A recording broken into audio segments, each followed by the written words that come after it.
Hello everyone, welcome to my channel fun with study by Raj Pahwa.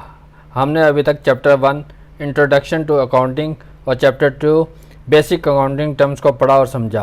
अब हम नया chapter theory base of accounting chapter 3 शुरू करेंगे। जिन लोगों ने अभी तक चैनल को सब्सक्राइब नहीं किया है वे उसे सब्सक्राइब करें, और जो नए मेंबर्स इस चैनल को देख रहे हैं वो उसे सब्सक्राइब करें, ताकि इस चैनल में जो कुछ भी पढ़ाया जा रहा है उसका फ़ायदा और लोगों को भी पहुंच सके, वे भी इस चैप्टर का लाभ उठा सके, समझ सके।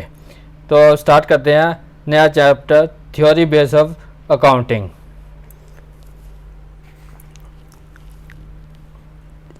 इसे आप राइट डाउन करते जाइए, फिर मैं इसको आपको पूरी तरह से लास्ट में समझाता हुआ क्लियर करूँगा पॉइंट्स को। नंबर 1 पॉइंट्स है accounting principal. Accounting principles are the rules adopted by accountants universally. They are the norms or the rules which are followed in accounting transactions. इसे हम दो टाइप में नोट करते हैं। Accounting transaction divide into 2 parts, accounting concept, accounting convention. Accounting concept means these are the basic assumptions or fundamental accounting assumptions which every accountant assume to be followed by the business. Accounting convention means these are the outcomes of accounting practices which have been followed over the year.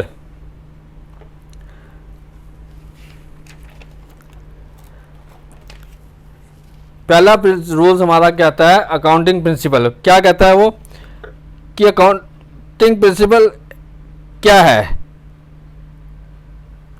ये एक base building है।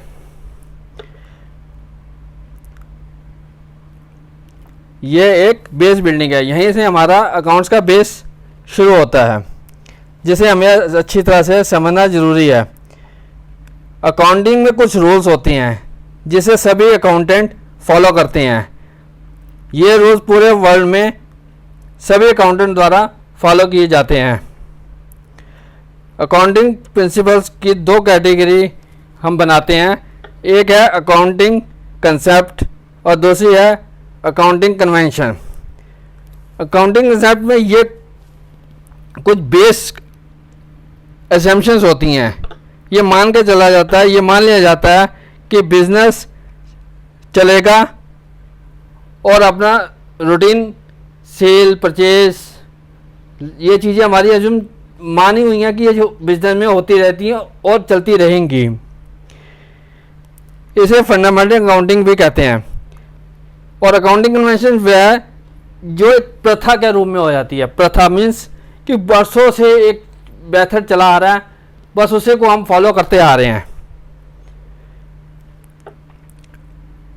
ऐसी कुछ accounting प्रथाएं भी होती हैं जो काफ़ी समय से चलती आ रही हैं और वो एक प्रथा का रूप ले चुकी हैं।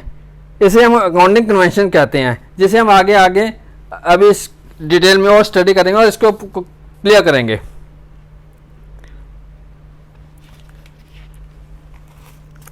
फंडामेंटल अकाउंटिंग असम्पशंस 3 टाइप की होती हैं, गोइंग कंसर्न, कंसिस्टेंसी और accrual.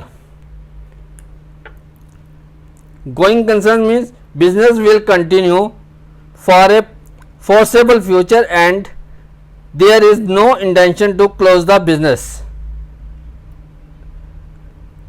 Distinction between revenue expenditure and capital expenditure is made of this only. Business will continue, business चलता रहेगा, ये हमारी पहली कंसर्न होती है, जिसे हम गोइंग कंसर्न कहते हैं। कि कोई भी ये सोच के नहीं करता कि मुझे बिजनेस को बंद करना है, काम ख़त्म करना है, बिजनेस हमेशा चलता रहता है, यही हमारी एक अजम्पशन होती है। इसी में हम अपनी डिस्टिंक्शन करते हैं कि कौन से रेवेन्यू एक्सपेंडिचर हैं और हमारे कौन से कैपिटल एक्सपेंडिचर हैं। रेवेन्यू एक्सपेंडिचर वो आते हैं जो कि एक साल के अंदर अंदर अपना रोल पूरा कर देते हैं, जैसे salary, electricity bill, like that. और कैपिटल एक्सपेंडिचर वो एक्सपेंडिचर होते हैं जिसे हम एक बार एक्सपेंड करते हैं और उसका यूज़ हम लगातार करते रहते हैं। अगर हमें ये पता हो कि बिजनेस हमारा कल ही बंद हो जाना है तो फिर दोनों को कोई रोल वैल्यू नहीं रह जाती। इसलिए बिजनेस चलता रहेगा, यही एक हमारी सबसे बड़ी अजम्पशन होती है। उसी के आधार पर हम इसे डिफाइन करते हैं कि रेवेन्यू एक्सपेंडिचर और कैपिटल एक्सपेंडिचर को अलग अलग शो करते हैं।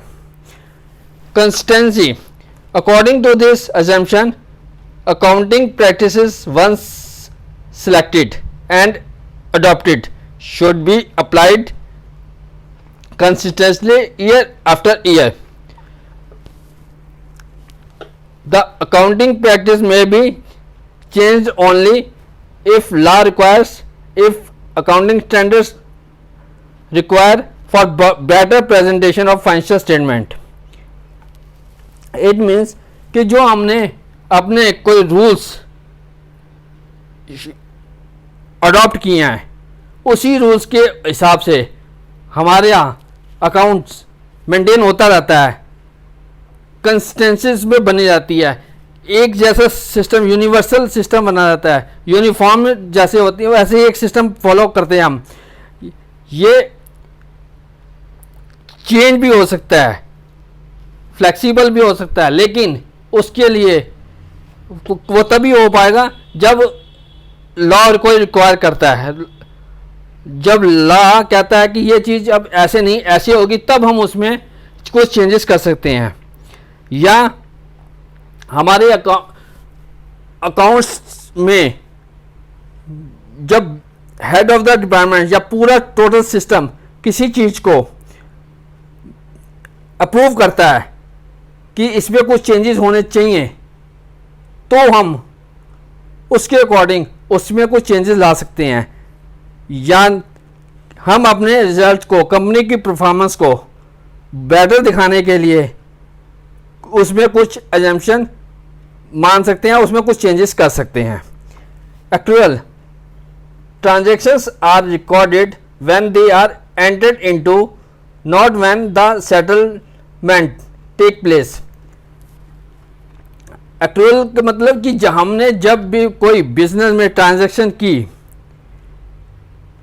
वो तभी मानी जाती है, तभी से मानी जाती है। हमने कोई गुड्स परचेस किए, चाहे हमने उसका कोई कैश दिया या उसे उधार पे लिया, लेकिन वो उसी दिन से ट्रांजैक्शन रिकॉर्ड की जाएगी जिस दिन वो ट्रांजैक्शन हुई। हमने गुड्स परचेस किए, हमने गुड्स सेल किए, चाहे पैसे आया या नहीं आया, उसी दिन से वो ट्रांजैक्शन रिकॉर्ड में आ जाती है। इसे एक्रूअल बेस कहते हैं। फीचर ऑफ अकाउंटिंग प्रिंसिपल्स, इसके कुछ फीचर्स हैं। Number 1, accounting principles are man made. Simple बात है, इसे मैन ने ही बनाए हैं। अकाउंटिंग प्रिंसिपल आर फ्लेक्सिबल, इसमें हम कुछ भी कमी होने पे चेंज करने की फ्लेक्सिबिलिटी होती है, जो कि एक अथॉरिटी, मेन अथॉरिटी उस पर एक्शन ले सकती है। Accounting principle are generally expected, ये जो प्रिंसिपल्स हैं सभी अकाउंटेंट्स के लिए दुनिया भर में एक समान होते हैं, एक्सेप्टेड होते हैं। नेसेसिटी क्या है हमें? Necessity of accounting principles, accounting information becomes useful only when it is prepared following some set of the rules. Number 2, to maintain uniformly enable comparability, कि अकाउंट्स के जो रूल्स हैं वो तभी सक्सेस होंगे जब वो एक प्रॉपर ढंग से बनाए जाएंगे और उसे सारे फॉलो करेंगे, तभी वो रूल्स अपने काम को अंजाम देते हैं। और एक यूनिफॉर्म सिस्टम होता है, उसे फॉलो किया जाता है, उससे हम कंपेयर भी कर सकते हैं और उसे हम अच्छी तरह से समझ भी सकते हैं और को भी डिस्क्लोज कर सकते हैं इस चीज़ के बारे में। इसलिए अकाउंटिंग नेसेसरी प्रिंसिपल होने ज़रूरी हैं। नेक्स्ट, अदर अकाउंटिंग प्रिंसिपल, इनके अलावा भी कुछ और प्रिंसिपल्स हैं। अकाउंटिंग एंटिटी और business entity principles. Accounting is done from business point of view. इस मीन्स कि बिजनेस की अपनी एंटिटी और ऑनर की अपनी एंटिटी दोनों अलग अलग होती हैं। दोनों की एंटिटी अलग अलग होती है। अकाउंटिंग हमेशा बिजनेस पॉइंट ऑफ व्यू से की जाती है। According to this principle, owner and business are treated as a separate entity. अगर कोई ऑनर एक इन्वेस्टमेंट बिजनेस के लिए लाता है तो वो एक इंटरनल लायबिलिटी होती है बिजनेस के लिए। ये हमने पहले भी स्टार्टिंग में भी इसका एक पॉइंट क्लियर किए थे। Number 2, money measurement principles. Transactions and events that can be measured in money terms are recorded. कोई भी ऐसी ट्रांजैक्शंस जिसकी मनी टर्म वैल्यू है वो रिकॉर्ड की जाती है। Next, accounting period principle. Life of business is broken into smaller period, generally 12 months. It known as accounting period. हमने अपना बिजनेस शुरू किया, क्या हम इंतजार करेंगे कि बिजनेस जब बंद होगा तभी हम प्रॉफिट एंड लॉस निकालेंगे? नहीं। बिजनेस 30, 40 साल, 50 साल, 60 साल कितना भी चल सकता है। तो हम क्या लास्ट में उसका प्रॉफिट एंड लॉस डिटरमाइन करते हैं? नहीं, हम उसको छोटे छोटे टुकड़ों में बांट लेते हैं, जो कि एक पीरियड 12 मंथ का होता है। इसे हम अकाउंटिंग पीरियड भी कहते हैं। हर साल हम इसी पीरियड का प्रॉफिट और लॉस डिटरमाइन करते हैं। Full disclosure principle. Next, according to this principle there should be complete and understandable reporting on the financial statement of all significant information relating to the economic affairs of the entity. हमें अपने result बिल्कुल neat and clean show करने होते हैं ताकि दूसरों को वो समझ आ सकें और लोग उस चीज़ को अच्छी तरह से समझ सके, चाहे वो बिजनेस के पार्टनर्स हैं, चाहे वो पब्लिक सर्विस से रिलेटेड है, कोई भी XYZ, जो भी रिजल्ट आए, जो भी रिजल्ट हो, उसे बिल्कुल क्लियरली हमें सामने शो करना पड़ता है ताकि किसी को दूसरे को समझने में किसी टाइप की कोई प्रॉब्लम ना हो। जब भी हम कोई रिजल्ट शो करते हैं तो उसके नीचे भी हम कुछ नोट देते हैं, उस नोट को फुट नोट भी कहते हैं। Contingent liability are shown as a footnote, कि जैसे कोई कंपनी का रिजल्ट आया तो हम कंपनी की परफॉर्मेंस के बारे में नीचे भी नोट में ये शो करते हैं कि कंपनी की परफॉर्मेंस अच्छी थी, कंपनी की सर्विस अच्छी थी, like that so many things जो कि कंपनी के फेवर में हो। उसके जो रिजल्ट से अकाउंटिंग फिगर से उसका कोई मतलब नहीं, लेकिन उसकी व्यवहार को शो करती है, उससे भी कंपनी का एक रेपुटेशन अलग से बनती है।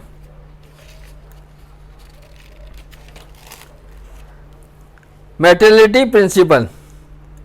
An item is disclosed if it is material. या material means importance. इसको हम एक एग्जाम्पल से समझते हैं। मान लो हमने एक शर्ट बाय करते हैं जिसकी कीमत 499 रुपीज़ है। हम वो शर्ट लेते हैं और उसे 500 रुपये देते हैं और शर्ट लेकर चल देते हैं। बैलेंस हम 1 रुपया नहीं उससे लेते, इट मीन्स कि इस 1 रुपये की वैल्यू या इम्पोर्टेंस आपके लिए कोई मायने नहीं रखती।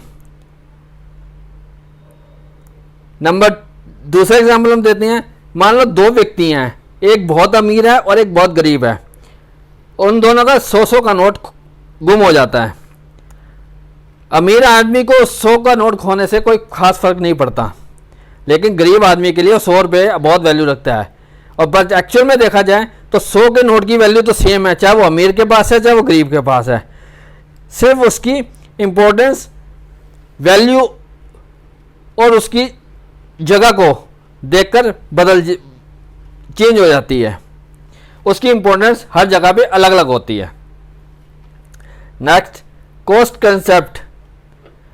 According to this principle, fixed assets and always recorded in the books of at cost. It gives the it ignore the market price cost. हम कोई चीज़ खरीदते हैं तो जो चीज़ पे हमने खरीदी है वो कॉस्ट हमारी बुक्स में रिकॉर्ड हो जाती है, चाहे फिर उसके बाद उसका प्राइस अप हो या डाउन हो। मार्केट प्राइस से हमें उस चीज़ का कोई लेना देना नहीं होता। इसका cost concept. Realization concept means next, according to this principle, market price or realization value is recorded in the books only when the assets is actually sold. हमने कोई चीज़ खरीदी, जैसा कि अभी कॉस्ट कंसेप्ट में हमने पढ़ा, उसकी प्राइस जो खरीदी है वो बुक्स में शो होगी। उसके बाद चाहे उसमें वैल्यू गिरे या बढ़े, हमें उस चीज़ से कोई लेना नहीं है।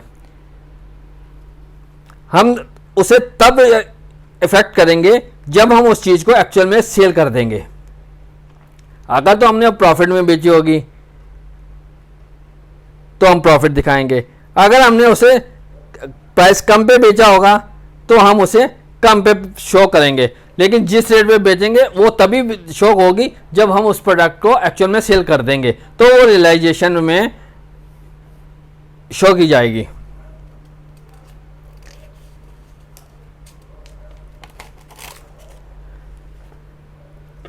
Conservation principle. According to the conservatism principle, provide all the anticipated losses but do not account anticipated profit. इसका मतलब है कि हमें लगता है कि हम अच्छा प्रॉफिट कमाएंगे, लेकिन हम उसे शो नहीं करते, बताते नहीं हैं। हमें उम्मीद है कि इस साल हमारी फर्म अच्छा मोटा 1, 2, 4 करोड़ का प्रॉफिट कमाएगी, लेकिन हम रिजल्ट आने से पहले किसी को ये नहीं कहते कि हमें 2, 4, 5 करोड़ का प्रॉफिट मिलेगा। हम उसे ये कहते हैं कि हो सकता है 90,000, 1 करोड़, 2 करोड़ का प्रॉफिट आए। हम हमेशा अपने एक्सपेक्टेशन से कम वैल्यू बताते हैं कि हमें इतना प्रॉफिट होने की संभावना है। वो इसलिए क्योंकि अभी तक रिजल्ट डिक्लेयर नहीं हुआ। तो इसी चीज़ को हम कंजर्वेटिज्म प्रिंसिपल कहते हैं। इसको हम और सिंपल वे से आपको बताते हैं कि जैसे आप बच्चे एग्ज़ाम देने गए, आपका एग्ज़ाम अच्छा हुआ, घर पे पहुँचे, घर में पूछा पेपर कैसा हुआ, आपने कहा बहुत अच्छा हुआ। दूसरा क्वेश्चन आता है कि कितने मार्क्स आ सकते हैं। आपको मालूम है कि पेपर मेरा अच्छा हुआ, 90% आ सकते हैं, आप कहते हैं मेरा 80% तक आने की उम्मीद है। तो आपने अपने आप को कंजर्वेटिज्म प्रिंसिपल में लाके खड़ा कर लिया कि अगर कम आएंगे तो हम कोई बोलेगा नहीं, ज़्यादा आएंगे तो कहेंगे देखो बहुत अच्छा रिजल्ट आया, इतने सोचे थे इतने आ गए। लेकिन अगर नंबर कम आने की उम्मीद है तो आप उसमें मेहनत करने की पूरी कोशिश करेंगे, उसके ऊपर आप ध्यान देंगे कि हम अपने रिजल्ट को कम ना लाएं, उसके लिए मेहनत करें। तो इसीलिए ये कहा जाता है provide for all anticipated losses but do not account anticipated profit.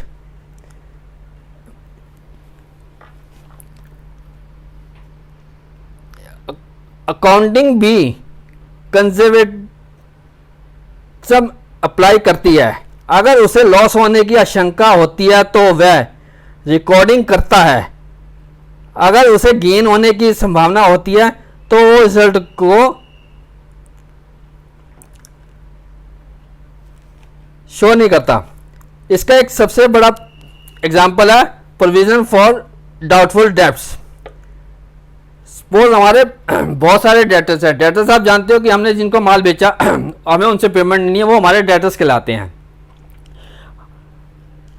हमें कुछ ऐसा लग रहा है कि इसमें से कुछ डेटर्स हमारा पैसा हमें वापस नहीं करेंगे, डाउट हो रहा है, तो हम उसके लिए पहले से ही सॉरी एक अकाउंट बना लेते हैं जिसे हम प्रोविजन फॉर डाउटफुल डेब्ट्स कहते हैं। ठीक, इसके आगे हम पूरी डीपली स्टडी करेंगे, ये आगे बहुत बड़ा टॉपिक है।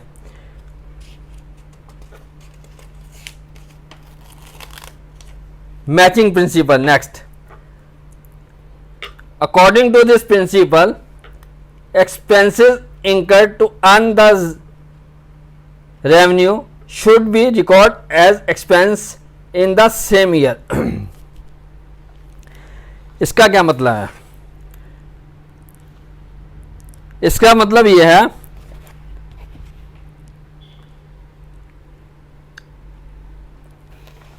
हम जो खर्चा करते हैं इनकम कमाने के लिए या इनकम करने के लिए कमाने के लिए जो हम खर्चा करते हैं वो उसी साल में ही रिकॉर्ड किया जाता है जिस साल हमें इनकम हो, सेम ईयर। इसलिए इस कंसेप्ट को मैचिंग कंसेप्ट कहते हैं, मैचिंग प्रिंसिपल। इसका एग्जांपल है डेप्रिसिएशन। जिस साल हमने अपनी इन्वेस्टमेंट की, उसको यूज़ किया, उसी साल उस पर कोई ना कोई डेप्रिसिएशन होती है। तो ये इसका सबसे बेस्ट एग्जांपल है। सेकंड एग्जांपल है कि हमने कोई प्रीपेड एक्सपेंस किए या outstanding expense is due to this principle. जिस साल हमने खर्चा किया उस खर्चे को करने से जो इनकम हुई वो भी इसी साल रिकॉर्ड की जाएगी। अर्थात इनकम करने के लिए जो हम खर्चा करते हैं उसी साल रिकॉर्ड किया जाता है। Next, dual aspect.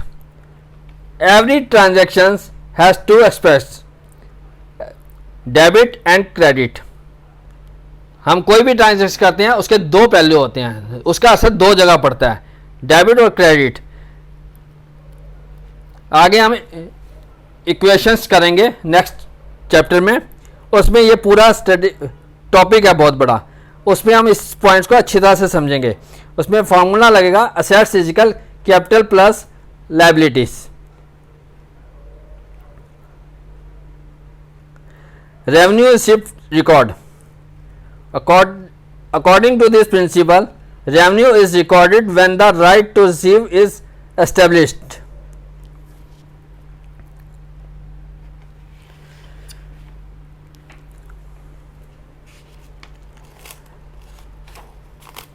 मान लो हमने 25 अप्रैल को गुड्स सोल्ड किए, शाम ने हमें 15 जून को उसकी payment the,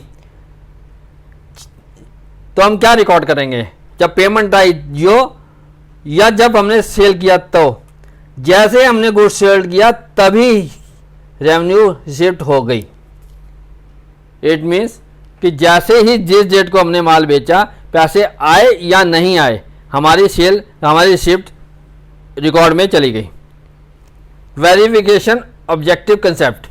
according to this principle transaction is recorded on the basis of evidence. ये जो हमारे रिकॉर्ड्स होते हैं ये एज ए एविडेंस शो किए जाते हैं।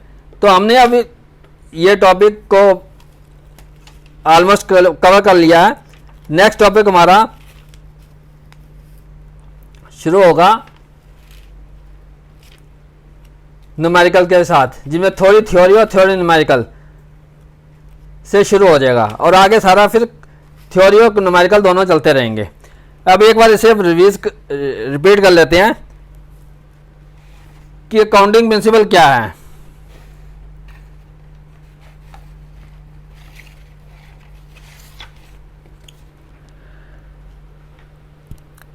थ्योरी बेस ऑफ अकाउंटिंग का मतलब क्या है? इसका मतलब है base. Base means accounting base, building यहीं से शुरू होती है। इसमें सबसे पहले हम शुरू करेंगे अकाउंटिंग प्रिंसिपल। अकाउंटिंग में कुछ रूल्स होते हैं, नियम होते हैं, जिसे सारे अकाउंटेंट फॉलो करते हैं।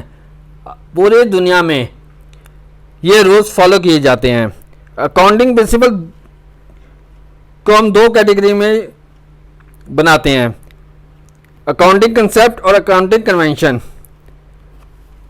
ये कुछ बेसिक असम्पशन होती हैं कि बिजनेस में ये तो होगा, होते ही रहेगा।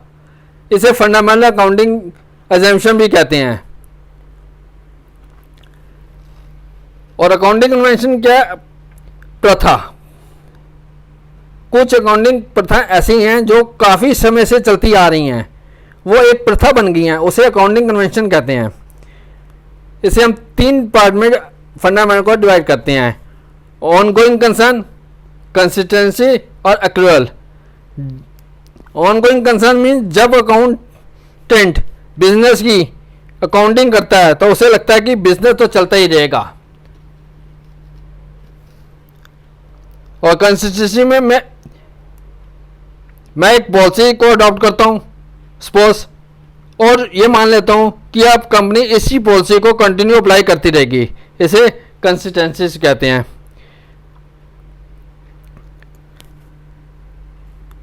एक्रूअल, एक्रूअल वह है कि हमने जब ट्रांजैक्शन की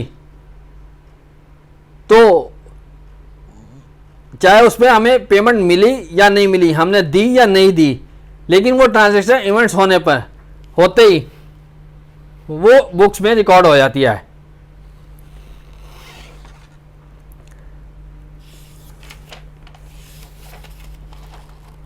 फिर इसके कुछ फीचर्स थे दो तीन कि मैन मेड है, फ्लेक्सिबल है और जनरली सभी के लिए एक्सेप्टेड है। इसके कुछ अदर अकाउंटिंग प्रिंसिपल्स भी हैं कि accounting entity, business entity, business entity और ऑनर एंटिटी दोनों एक अलग अलग हैं, दोनों अलग अलग हैं और अकाउंटिंग हमेशा बिजनेस पॉइंट ऑफ व्यू से की जाती है। मनी मेजरमेंट प्रिंसिपल मीन्स कि कोई भी ऐसी ट्रांजैक्शन जिसकी मॉनेटरी वैल्यू है वो रिकॉर्ड की जाती है। अकाउंटिंग पीरियड प्रिंसिपल कि बिजनेस शुरू हुआ है और चलता रहेगा, 50 साल, 60 साल, 70 साल, जितना मर्जी चले, लेकिन क्या हम बिजनेस को बंद करने के बाद ही उसका प्रॉफिट एंड लॉस निकालते हैं? नहीं, हम उसको छोटे छोटे पार्ट्स में बांट लेते हैं, जो कि 12 महीने का एक पीरियड होता है। इसे अकाउंटिंग पीरियड भी कहते हैं। इसमें हम हर साल प्रॉफिट एंड लॉस को निकालते रहते हैं, उसी के बेस पे हमारी आगे की पॉलिसीज बनती रहती हैं और यह क्रम चलता रहता है। फुल डिस्क्लोजर मीन्स हमने जो भी